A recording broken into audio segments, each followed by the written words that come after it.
నమస్తే. నేను మీ అశ్విని కుమార్. మహాకుంభమేళ చాలా అద్భుతంగా జరుగుతుంది. ఎక్కడా ఎటువంటి అవాంతరాలు లేకుండా. లక్షల మంది రోజుకి మహాకుంభకు వస్తున్నారు. ప్రయాగరాజ్ అంతా కూడా స్నానాలు ఆచరిస్తున్నారు. ఎక్కడా కూడా ఒక్క అవాంతరం లేదు.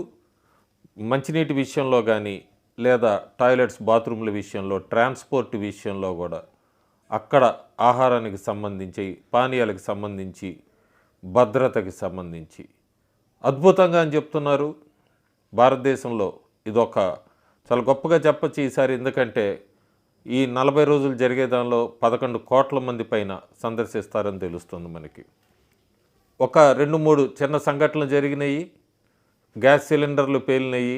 అక్కడ టెంట్లు అగ్నికి ఆవుతయ్యాయి. ఇప్పుడు అందులో ఏమన్నా కుట్రకోణం ఉందా అన్నది కూడా ఆ రకంగా కూడా చూస్తున్నారు. ఎందుకంటే చాలామంది ప్రయత్నిస్తున్నారు.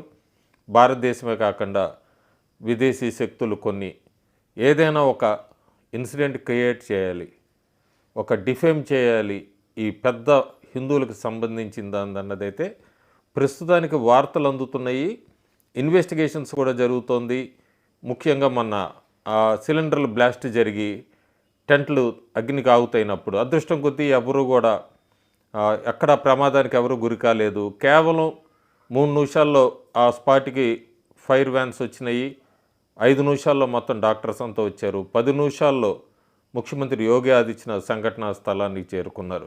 సో అంత అద్భుతంగా అక్కడ అంతా కూడా అరేంజ్ చేశారు. ఈసారి భక్తులకు ఎవరికి కూడా ఎటువంటి ఇబ్బంది రాకుండా. ఇక్కడ ఇంకొక సైడ్ 2 విషయాలు మాట్లాడుకోవాలి. ఒకటి బీబీసీ ఎప్పటి నుంచో కూడా మనం చూస్తున్నాం. భారతదేశంలో చాలా వరకు కూడా ఏమన్నా పెద్ద కార్యక్రమాలు ఇలాంటివి జరుగుతున్నాయంటే ఎక్కడ లూప్ హోల్ దొరుకుతుందని వెతుకుతూ ఉంటుంది. అంతకుముందు ముస్లింలకు ఎక్కడా సేఫ్ కాదు భారతదేశంలో, ముస్లింలకి సెక్యూరిటీ కూడా లేదు భారతదేశంలో అని చెప్పి డాక్యుమెంటరీల మీద డాక్యుమెంటరీలు తీసిన బీబీసీ ఇలాంటి మహత్తరమైన కార్యక్రమాన్ని కవర్ చేయటానికి ఒక ముస్లిం యువతిని పంపించారు డాక్యుమెంటరీ చేయటానికి, సమీరా హుస్సేన్. ఎవరు కూడా వాళ్ళకి భారతదేశంలో హిందువులు ఇలాంటి ప్రోగ్రాం కవర్ చేయడానికి వాళ్ళకి రిపోర్టర్లు దొరకలేదు. పర్వాలేదు, ముస్లిం యాంకర్ని పంపించినా కూడా పూర్తిగా చాలా చక్కగా సేఫ్గా భారతదేశ ప్రజలందరూ, ముఖ్యంగా ఉత్తరప్రదేశ్ కుంభమేళాకు వచ్చిన వాళ్ళందరూ ఆమెకి బైట్స్ ఇవ్వటానికి సహకరిస్తున్నారు. ఆమె చెప్తుంది లక్షల్లో ఉన్నారు ఇక్కడ అంతా కూడా ప్రజలు, చాలా బాగున్నాయి, బ్రహ్మాండంగా ఉన్నాయని. సో బీబీసీ ఇలాంటివి ఏమన్నా ప్రోగ్రామ్స్ని తలకిందులు చేయాలన్నా కూడా అక్కడ సాక్షాత్తు వాళ్ళ యాంకరే ముస్లిం యువతే చెప్తుంది. ఎంతో అద్భుతంగా చేశారు మొత్తం అంతా కూడా యోగి ఆదిత్యనాథ్ అని. ఇంకొక పక్క ఎప్పుడు మనం కాంగ్రెస్ నాయకులు మాట్లాడుతూనే ఉంటారు. ఈరోజు చూసాము హుసేన్ దాల్వియా చాలా అన్హైజినిక్గా ఉంటుంది. ఈ కుంభమేళా మా హాజ్తో పోల్చుకుంటే హాజ్ ఏమో చాలా శుభ్రంగా ఉంటుంది, ఈ కుంభమేళా అంతా కూడా అపరిశుభ్రత అంతా అంటూ కూడా ఆయన ఒక స్టేట్మెంట్ ఇచ్చారు. ఇదంతా కూడా కాంగ్రెస్ పార్టీ ఓటు బ్యాంకింగ్కి ఇవి నడుస్తూనే ఉంటే విని కూడా మనం కొన్ని సంవత్సరాలుగా వింటూనే ఉన్నాం. కానీ వినని ఒక విషయం ఒకటి ఉంది. 1954లో జరిగింది. ఎప్పుడు బయటికి తీసుకురావడానికి ప్రయత్నించలేదు మీడియా కానీ, మీడియా సంస్థలు కానీ, రాజకీయ నాయకులు కానీ. చాలా సంవత్సరాల వరకు బయటికి తీసుకురాలేదు దాన్ని. ఆ విషయం కూడా 45 సంవత్సరాల తర్వాత బయటపడింది. 1954లో జరిగితే 1989లో ఒక హిందీ మ్యాగజైన్లో ఈ విషయం, ఈ ఆర్టికల్ ఇదంతా వచ్చింది. ఆ విషయం ఆర్టికల్ అంతా వచ్చాక దాన్ని మొట్టమొదటి బయట ప్రజల్లోకి తీసుకొచ్చింది కూడా ప్రధానమంత్రి నరేంద్ర మోడీ 2019లో పూర్తిగా దాని గురించి మాట్లాడిందంతా. దాదాపు 45 సంవత్సరాల వరకు ఈ విషయాన్ని కప్పిపుచ్చినాయి. కప్పుపుచ్చితే సత్యాన్ని బయటికి తీసేవాళ్ళు ఎవరో ఒకళ్ళు మిగిలే ఉంటారు. ఆ వ్యక్తే పూర్తిగా చెప్పాలంటే ఎన్ఎన్ ముఖర్జీ. ఈయన ఒక ఫోటోగ్రాఫరు. ఈయన అప్పుడు ఒక మ్యాగజైన్లో, అమృత్ బజార్ పత్రిక అనే మ్యాగజైన్లో చిన్న కెమెరామెన్గా పనిచేస్తూ ఉండేవారు. ఆయన తీసుకొచ్చిన విషయమే ఇప్పుడు మొత్తం ఈ వారం అంతా కూడా పేపర్లో లేదా ఎలక్ట్రానిక్ మీడియాలో బయటకు వస్తున్నాయి. దాదాపు ఆయన కూడా 89లో ఆయన అప్పుడు జరిగిన ఇన్సిడెంట్స్ అన్నీ కూడా ఒక పుస్తకంలో రాస్తే 89 తర్వాత కూడా ఈ విషయాన్ని బయటికి రానికన్నా తొక్కుపెట్టింది. క్లియర్గా చెప్పచ్చు కాంగ్రెస్ పార్టీ అని. ప్రైమ్ మినిస్టర్ నరేంద్ర మోడీ ఒక్కటే ఈ విషయాన్ని లైమ్లైట్లోకి తీసుకొచ్చింది. అయినా కూడా ఇప్పటికి కూడా చాలామంది సైలెంట్గా ఉంటున్నారు.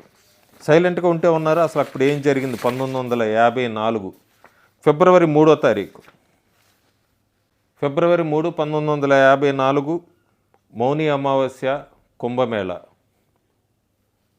జవహర్లాల్ నెహ్రూ ఆయన ఎందుకో కుంభమేళాకి రావాలనిపించింది. కొన్ని వేల మంది ఉన్నారు అక్కడ. ఆయన అలహాబాద్కి వచ్చారు.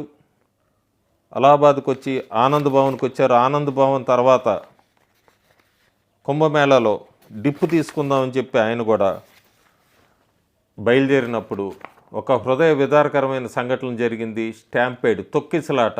ఎప్పుడు వినంది, బయటికి రాంది. బయటకు రావడానికి కూడా 45 సంవత్సరాలు, ఆ తర్వాత పూర్తిగా బయటికి రావడానికి మరొక 30 సంవత్సరాలు. చాలా పెద్ద తొక్కిసలాట జరిగింది. దాదాపు 1000 మంది చనిపోయారు, 2000 మంది పైన గాయపడ్డారు. ఈ తొక్కిసలాటకి గల కారణం ఏంటి? అప్పుడు ప్రధానమంత్రి జవహర్లాల్ నెహ్రూ ఆయన అక్కడికి వచ్చాడు అనగానే మొత్తం సెక్యూరిటీ పర్సనల్స్ వీళ్ళందరూ కూడా భక్తుల్ని, అక్కడికి వచ్చిన వాళ్ళందరినీ వదిలేసి ఆయన చుట్టూనే నెహ్రూ చుట్టూ తిరగటమే సరిపోయింది. సెక్యూరిటీలంతా పక్కన పెట్టేశారు. తొక్కిసలాట జరిగింది. తొక్కిసలాటలో 1000 మంది పైన ప్రాణాలు కోల్పోయారు. ప్రాణాలు కోల్పోయినా కూడా అప్పటికప్పుడు అక్కడ ఉన్న సెక్యూరిటీ అంతా కూడా మిగతా వాళ్ళందరినీ దూరం పంపించేశారు. ఈ విషయాన్ని ఎవరికి తెలియకూడదని చెప్పి దహన సంస్కారాలు ఈ 1000 మందిని కూడా ఒక గోతులాగా వేసేసి వీళ్ళందరికీ దహన సంస్కారాలు చేశారు. అడిగినప్పుడు కొంతమంది అక్కడ ఏం జరిగింది అని, ఎంతమంది చనిపోయారంటే మెయిన్ వాళ్ళు ఎవరూ చనిపోలేదు, బెగ్గర్స్, అడుక్కునే వాళ్ళు చనిపోయారని చెప్పి విషయాన్ని కూడా చాలా గోప్యంగా ఉంచారు. అయితే లక్కీగా నేను చెప్పినట్టుగా ఇందాక ముఖర్జీ ఈయన అప్పుడు అసలు ఈ కుంభమేళా అలా ఉంటుంది ఏంటి అని చెప్పి ఫోటోలు తీయటానికి వెళ్ళాడు ఆయన. ఆ ఫోటోలు తీయటానికి వెళ్ళినప్పుడు ఆయన ఈ విషయాన్ని అంతా కూడా 1989లో హిందీ మ్యాగజైన్ ఛాయాకృతి అనే దానిలో ఆయన 54లో జరిగిన ఈ హృదయ విదారకర సంఘటన అంతా కూడా అభివర్ణించాడు.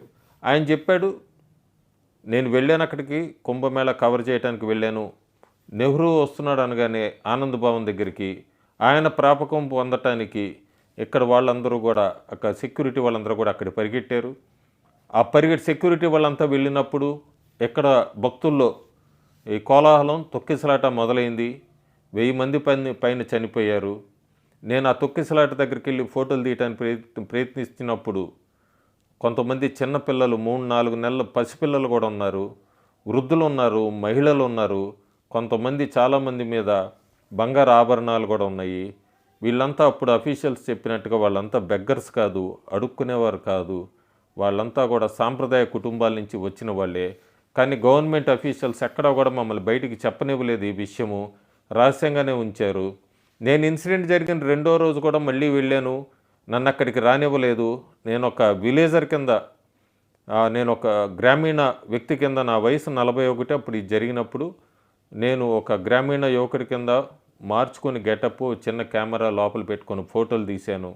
ఆ ఫోటోలన్నీ కూడా ఉన్నాయని చెప్పి 1989 ఆయన మ్యాగజైన్లో కొన్ని పబ్లిష్ చేయడానికి ప్రయత్నిస్తే కూడా ఆయన్ని కూడా పబ్లిష్ కానియకుండా ఆపారు. ఇదంతా కూడా 40 ఇన్ని సంవత్సరాల తర్వాత కూడా ఇంకా బయటికి రానిపోతే 2019లో ప్రధానమంత్రి నరేంద్ర మోడీ క్లియర్గా ఒక స్టేట్మెంట్ ఇచ్చారు. ఈ 54 ఫిబ్రవరి 3 స్టాంపేడ్లో 1000 మంది పైన ప్రాణాలు కోల్పోయారు, 2000 మంది పైన గాయపడ్డారని.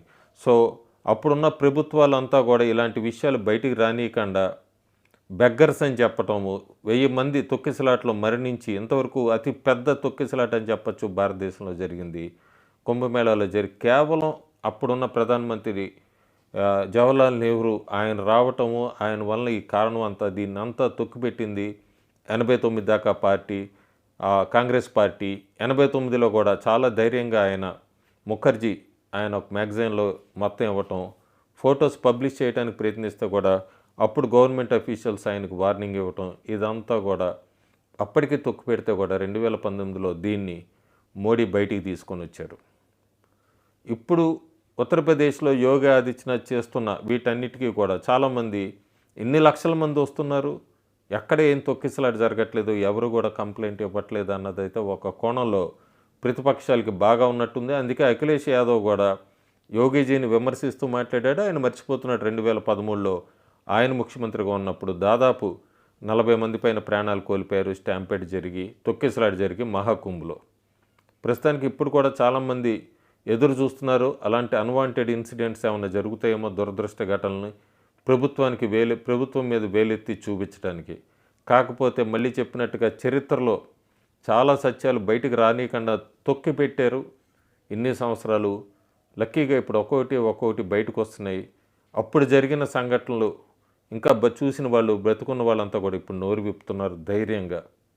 సో కుంభమేళా అనేది 1954లో జరిగిన ఈ స్టాంపేడ్ దురదృష్టకర సంఘటన 1000 మంది ప్రాణాలు కోల్పోవటానికి కారణం ఎవరు అనేది ఒకసారి ఈరోజు ఇదే బీబీసీ డాక్యుమెంటరీ కవర్ చేస్తున్న వాళ్ళు కానీ, లేదు హాజ్ బాగా హైజీనిక్గా ఉంటుంది, కుంభమేళా అన్హైజీనిక్గా ఉంటుంది అని కామెంట్స్ చేస్తున్న నాయకులందరూ కూడా ఒక్కసారి వెనక్కి చూసుకొని 1000 మంది ప్రాణాలు కోల్పోవటానికి అక్కడ ఏం జరిగింది అనేది ఆలోచించుకోవాలి. లక్కీ ఇప్పుడు మనం చెప్పాలి, జనవరి 25 ది స్టేట్స్మెన్ అనే పేపర్లో మొత్తం దీనికి సంబంధించిన స్టోరీ అంతా వచ్చింది. CNN News 18లో కూడా దీనికి సంబంధించిన స్టోరీ అంతా కూడా వచ్చింది. వీక్షకులకి ఫుల్ డీటెయిల్స్ కావాలంటే అందులో చదువుకోవచ్చు. ది అన్టోల్డ్ ట్రూత్ అనో, లేకపోతే ఇప్పటిదాకా చరిత్రలో దాచేసిన సత్యాలంటూ కూడా ఈ విషయాలన్నీ ఉన్నాయి. ప్రస్తుతానికి మనం కుంభమేళా ప్రశాంతంగా జరగాలనే కోరుకుందాము. శక్తులు, కుట్రలు, కొన్ని విదేశీ శక్తులు లేదా భారతదేశంలో వాళ్ళు ప్రయత్నిస్తూనే ఉంటారు. వాటిని తిప్పికొట్టాలి, అందరూ కలిసికట్టుగా ఉండాలి. కుంభమేళాని ప్రశాంతంగా జరిగేట్టుగా చూద్దామని ఆశిద్దాం.